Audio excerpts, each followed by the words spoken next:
Hi guys! Magandang buhay! Eto nga yung mga ganap noong birthday celebration ni Daddy. Pabiyahe pa lang kami nito, tinan nyo si Teo, ginagaya niya nga kung paano mag-drive yung tito niya. Kasama nga pala namin yung sister-in-law ko at yung pinsan ni Teo. Staycation nga pala yung ganap namin at eto nga, i-room tour ko muna kayo. Condo unit nga pala ito at pagpasok mo dito sa room, mauuna yung kusina. Dito naman sa kabilang side, makikita mo yung kanilang CR. Meron naman mga gamit dito sa kusina kaya pwede kayong magbaon ng lulutuin.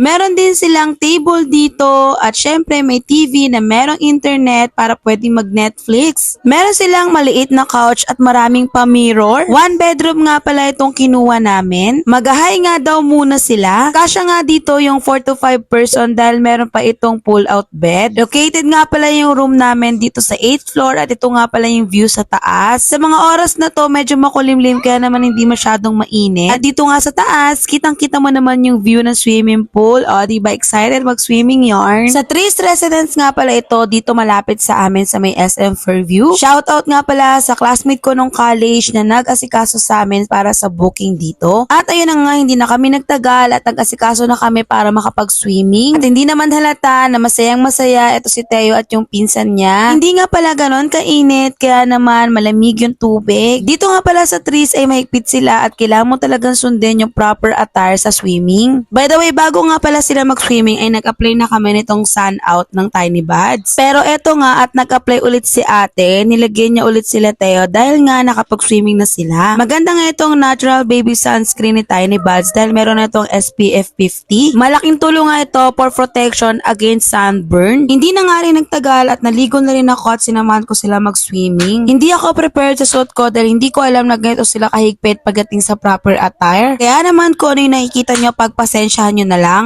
Tingnan nyo naman kung gaano talaga ka-enjoy si Teo dito sa swimming. Lalamig na nga kami pero siya grabe, ang taas pa rin ng energy. Marami-rami din pala yung naliligo ng mga oras na to. Hindi na nga nagtagal ay lumipat na kami dito sa may adult pool. Si Ate Sia nga pala ay umahon na dahil lamig na talaga. Habang kami ine-enjoy pa nga yung pag-swimming. Nakakabitin kasi doon sa kiddie pool kaya lumipat na kami dito sa adult pool para mas enjoy naman namin yung aming pag-swimming. Decide nga pala kami mag-staycation ni Daddy para maiba naman yung kanyang birthday celebration. At kitang-kita nyo naman, tuwang-tuwa kami, lalo na si Teo. Alam nyo ba, hapon ito pero napakalamig talaga ng tubig kaya hindi na rin kami nakapagtagal sa pag-swimming. At nag-decide na rin kaming bumalik agad sa room para makapagpahinga.